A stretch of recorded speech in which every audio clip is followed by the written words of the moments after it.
Bonjour, c'est l'heure de votre rendez-vous Yes Weekend. Comme chaque semaine, on a sélectionné pour vous quelques idées de sortie. Quelle exposition, quel concert ne pas manquer dans l'agglo, ce sera tout à l'heure dans l'agenda.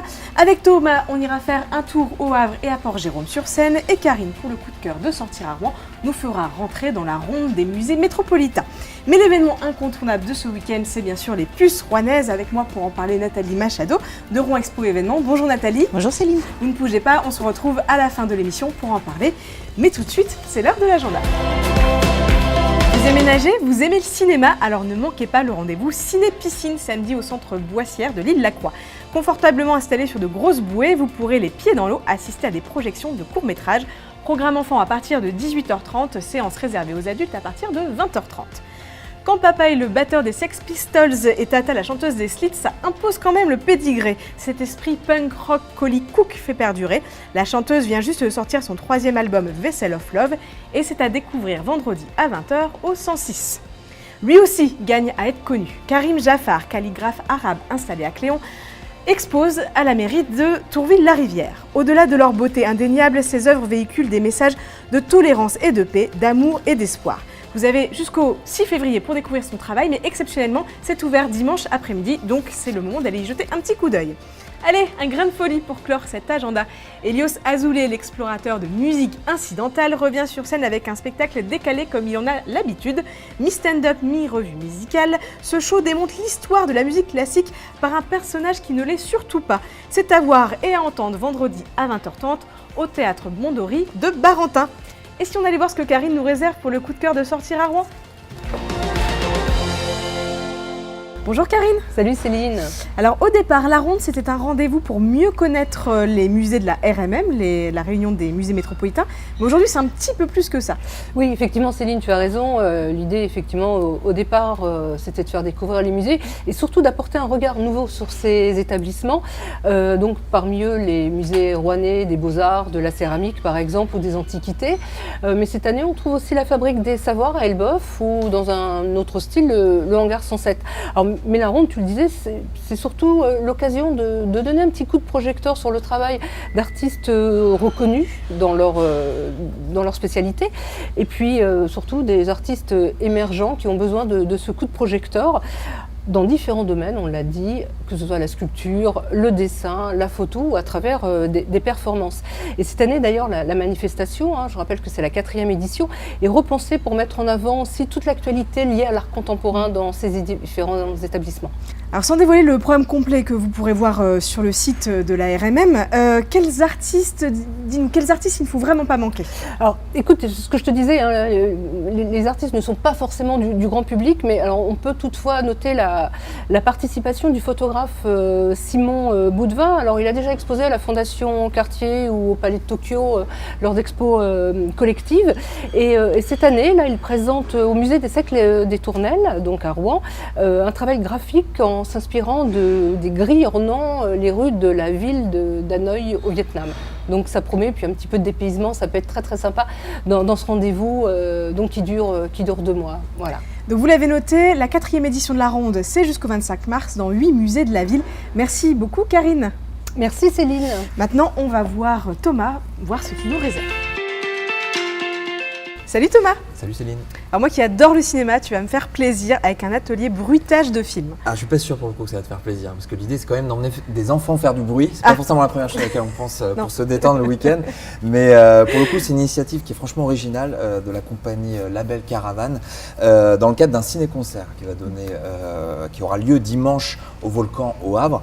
Et du coup la veille, enfants et parents évidemment sont conviés à expérimenter l'accompagnement sonore d'un film, en réaliser les bruitages, que ce soit grâce à un synthétiseur, un ukulélé, aussi pourquoi pas des objets beaucoup plus triviaux, genre des sacs en plastique. Et ça se passe samedi, donc au Volcan, toujours au Havre, de 14h30 à 16h. C'est accessible dès 4 ans, 4 € par personne l'entrée. Donc du coup, autant te dire que l'inscription est vivement conseillée au 02 35 19 10 20, 02 35 19 10 20. Oh bah c'est très précis. Et si votre truc c'est plutôt la musique, tu as un bon plan concert à nous conseiller ce week-end. Je t'invite invite à découvrir un trio de groupes normands samedi soir à l'Arcade à partir de 20h30. L'Arcade, c'est la salle de concert de Port-Jérôme-sur-Seine, anciennement Notre-Dame de Gravenchon. Alors c'est une soirée gratuite sous le signe plutôt du rock et de la pop avec Orange Yeti, Follow Birds et Stinky Hammers. Donc c'est avant tout un concert de sortie de disque pour les Havrais d'Orange Yeti qui sortent un nouvel EP qui s'intitule Hysteria. Mais si je t'en parle, c'est aussi parce qu'il y aura les garçons donc, de Follow Birds dans une veine un peu plus électro. Ils sont venus il n'y a pas très longtemps à Paris-Normandie justement pour enregistrer une session live qui sera diffusée dans quelques semaines. Et puis comme toutes les autres, qu'il ne faudra absolument pas rater. Voilà. Alors, on a vraiment hâte de voir ça. Merci Thomas. Est-ce que tu aimes chiner? J'adore ça. Eh bien, ce week-end, c'est les puces rouennaises. On va voir ça avec notre invité. On dit d'elle que c'est la plus belle brocante de France. Les puces rouennaises se tiennent jusqu'à dimanche au parc des expositions Rouen-Grand-Quevilly. Alors on va pouvoir y chiner quoi? Des bibelots, des vêtements, des meubles, mais aussi des vinyles. Avec nous pour en parler, Nathalie Machado de Rouen Expo Événements. Bonjour. Bonjour Céline. Donc les puces rouennaises ont lieu 2 fois par an, preuve de leur succès. Pourquoi en ce moment c'est tendance les puces? C'est tendance parce qu'on y trouve une diversité d'objets. C'est fait surtout pour les collectionneurs. Il faut savoir que la brocante, les puces, c'est une des passions des Français. Et c'est une malle au trésor, en effet. Et on a toujours l'impression de pouvoir y découvrir des pépites. Et c'est pour ça que ça a toujours aussi beaucoup de succès. En ce moment, mais depuis très longtemps. Exactement. 200 brocanteurs professionnels répartis dans les 5 halls couverts. Quelles sont les modes, les tendances du moment? Alors les tendances du moment, c'est de pouvoir détourner un objet pour pouvoir faire une déco un peu atypique. Je ne dirais pas que l'armoire normande n'a plus de succès, mais on a moins. En fait, là, on vient vraiment dénicher ce qui peut faire la différence dans son intérieur. Et donc, chiner, c'est vraiment pouvoir se dire, je vais vraiment trouver l'objet qu'il me faut. Donc, dans les périodes, on est dans le vintage, dans le exactement, tout à rétro, dans l'industriel aussi. Dans l'industriel aussi. Ouais, oui, le vintage, l'industriel, ça marche bien, en effet. Il y a aussi un service d'experts. En quoi ça consiste, les experts des puces rouennaises? On a 2 experts aux puces rouennaises. C'est un service gratuit, c'est-à-dire qu'il faut s'acquitter du droit d'entrée aux puces, mais ensuite, pour pouvoir discuter avec les experts, c'est gratuit. Il ne faut pas hésiter à aller les voir avant l'achat pour avoir des conseils sur l'acquisition qu'on souhaite faire, sur l'histoire de l'objet. Et quand on a soi-même un objet chez soi et qu'on souhaite en savoir davantage, on peut en discuter avec eux. Donc il ne faut pas hésiter, ils sont à l'entrée du salon, on les trouve facilement. Donc si je déniche un tableau dans le grenier avant ce week-end, je peux venir avec... En discuter avec eux, exactement, tout à fait. D'accord, très bien. Bon, c'est bon à savoir. Donc si vous cherchez à porter une petite touche vintage à votre déco, c'est ce week-end au parc des expositions jusqu'à dimanche que ça se passe.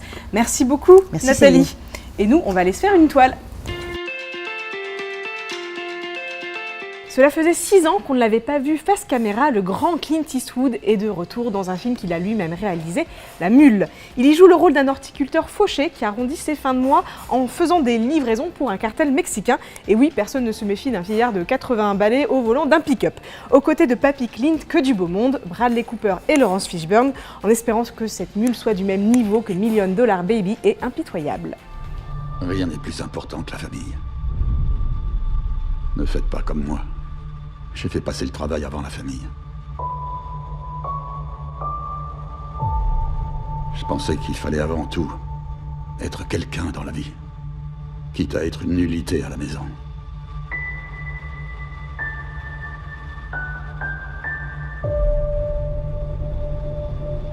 J'ai été un père lamentable. Un mari lamentable. J'ai tout gâché. Si vous vous demandez qui est le favori aux Oscars, c'est lui, Green Book sur les routes du Sud. Un road movie qui se passe dans les années 60.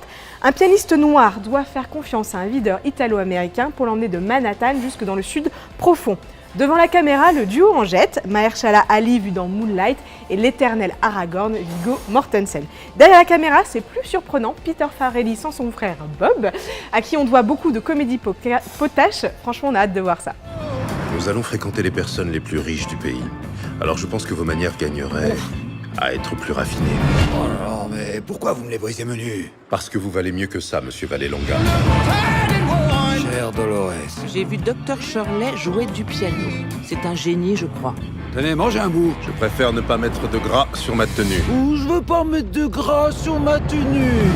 Ce monsieur dit que je ne peux pas dîner ici. J'ai bien peur que non. Comment il fait pour rester aussi aimable? Il faut du courage pour changer le cœur des gens. Les suppléments culturels qui vous accompagnent toute la semaine, c'est Sortir à Rouen sur l'édition Rouen-Elbeuf et Sortir au Havre sur l'agglo du Havre et de Fécamp, à retrouver tous les mercredis avec vos éditions Paris-Normandie. Voilà, Yes Weekend, c'est fini, mais le week-end commence à la semaine prochaine.